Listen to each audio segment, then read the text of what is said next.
Good morning, students. Now we are learning a new lesson, lesson number 6. Further, first of all, we are discussing the types of reaction. The first type of reaction is oxidation. Reaction with any substance that react with oxygen is called oxidation. Second is combustion. What is combustion? Reaction with oxygen to catch fire. Any substance that react with oxygen to catch fire is combustion. The next type of chemical reaction, reduction. Reduction means it occurs when a substance loses oxygen. That means removal of oxygen from a reaction. That is called reduction reaction. Next one, decomposition reaction. When a compound breaks down into simpler substances, that is called decomposition reaction. Next, neutralization, that you already learned. Reaction between acid and base is called, or acid and alkali is called neutralization. Then precipitation reaction. When two solutions are mixed together, a solid is forming. That is called precipitation reaction. Next is displacement reaction. Displacement, that we already learned in the methods. A more reactive element replaces a less reactive element from its compound. That is called displacement reaction. Now we are discussing the rate of chemical reaction. First, the activation energy. The minimum amount of energy that particle need to react is called activation energy. If there is a reaction, all the substance need a minimum amount of energy to participate in reaction. That is called the activation energy. Speeding up reactions. The following are the factors that affect the rate of reaction. Rate of reaction means how much the reaction is taking place. How much fast the reaction is taking place. So first one, we are discussing the effect of temperature. If we increase the temperature, we can also increase the rate of the reaction, or we can speed up the reaction. The effect of concentration. If you increase the concentration, concentration means if you add more substance, so there will be more speed of the reaction. Increasing surface area. If you increase the surface area, there will be more rate of reaction. Then the last one, the effect of catalyst. Catalyst is a substance that we added to the reaction to speed up the reaction. That means if you add any catalyst, there is a reaction, it will be more speed. So the reaction rate will increase when you add a catalyst. These are the main thing about the speeding up the reaction. These are the things that speed up the reaction. Next, we are discussing the structure of atoms. Atomic structure. The picture is given there. This is the structure of atoms. That means the structure of the elements. Then here we can see there is a center. That center, it is colored red and blue. That blue part, it is known as neutron, and the red color, it is proton. And this neutron and proton, collectively they are together, it is known as nucleus. So we can see the atomic structure, the center of the atom, that is called nucleus. So what are the particles in the nucleus? Neutron and proton. And there is one more particle, that is electron. It is revolving around the nucleus. Revolving around means it is rotating around the nucleus. And we can see the electrons, they are rotating in a path. The path also visible by lines. So these circular lines of electron, they are known as shell. That means we can tell that the electrons are revolving around the nucleus in a shell. So these are about the structure of atom. Next, we have to discuss some of the terms related to atomic structure. We know already, we saw in the picture, there is electron, E, it is represented by E. What is electron? Negatively charged particle. Then the proton, that we can see in the center of the nucleus, that is one of the particle is proton. What is the charge of proton? It is positively charged. Next, we can see neutron. Neutron also in the nucleus, what is the charge? They don't have any charge, without charge. And the nucleus, that I already told, it is a tiny center of the atom, or the proton and neutron, they are together known as nucleus. And shell, the path of electron, it is known as shell. These are about the atomic structure.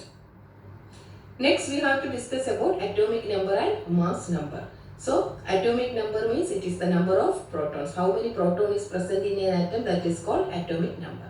Next is mass number. Number of protons plus neutron is called mass number. That means we know the proton and neutron is present in the nucleus. So mass number actually means it is the mass of the nucleus. How to get the mass number? Now we are going to add the number of proton and number of neutron. And the number of neutron, if the mass number and atomic number given, how to calculate mass number of neutron? Mass number minus atomic number. And number of electron. Number of electron means it is the same number of protons also. Atom is electrically neutral. Why? Because electron positive charge, electron is negative charge and proton is positive charge. So same number of positive charge and same number of negative charge, it will be cancel each other. So always in an atom the number of electron is equal to number of proton.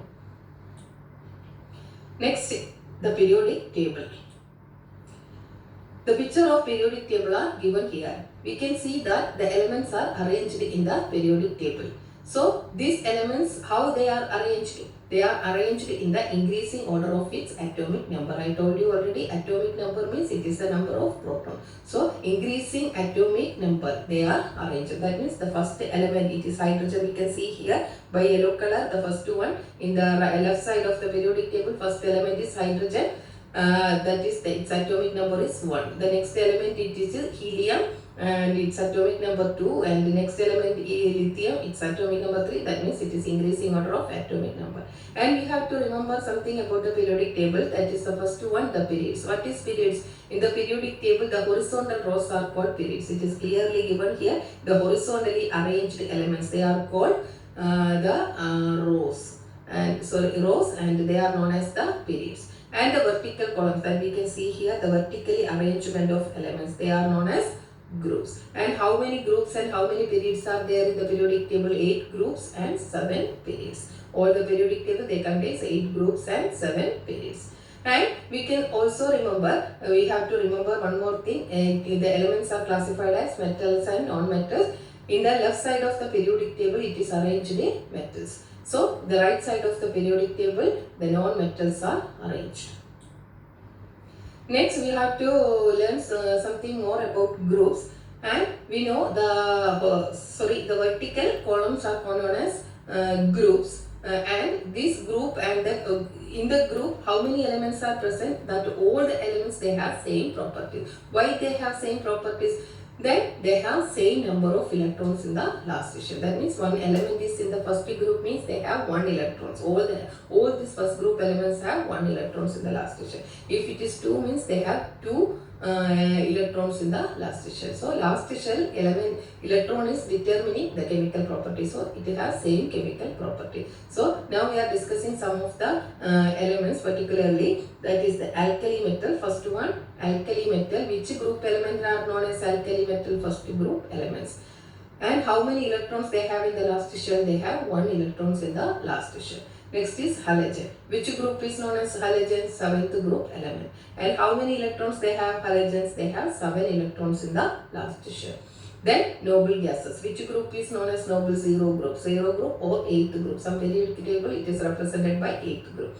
So how many electrons they have? 8 electrons in the last shell. In order to, next is transition metals. In between metals and non-metals, in the middle of the periodic table, we can see some of the metal that is known as the transition metals. Next, formulas and equations. Then first we have to remember about the valency. What is valency? The combining capacity of elements are called valency. That means if you are combining 2 elements, that how much it can combine together, that is called its valency. This valency determines the formula of the compounds. So there is a relationship between group and valency that we can see it in the picture. If the group 1 elements means valency also 1, group 2 2, then group 3 3, group 4 4, and if it is group 5 means we can see the valency is 3, not 5. And 6, the valency is 2, and for 7, the valency is equal to 1. Then from this valency, we can calculate the formula of the compound. First we are calculating sodium chloride. First, the sodium, the symbol is Na, and which group element? Sodium, first group element. So its valency is 1. So chlorine, 7th group element. So here the 7th group, check what is the valency. Valency is 1. Then after we identify the valency, we have to write the elements by its symbol NaCl and writes its valency down. So Na1Cl1. After that we have to do cross multiplication. After cross multiplication, which number comes for each element, that we have to write down. So for Na, after multiplication we can see the arrow goes to 1. So Na1. The Cl also 1. So Cl1. And the formula is NaCl. Why? Because if the number is 1, we don't want to represent the number. So the formula is equal to NaCl. Next is the formula of magnesium chloride. The same way, magnesium, the second group element, so the valency is 2. So the symbol Mg, we have to write the valency down 2. And for chlorine, the 7th group, so the valency is 1. Then cross multiplication. Then after cross multiplication for Mg, the number becomes 1. So Mg1. Cl, the number is 2. So Cl2. The formula is Mg1, Cl2. But I told you already, the one don't want to represent. So MgCl2. Thank you and have a nice day.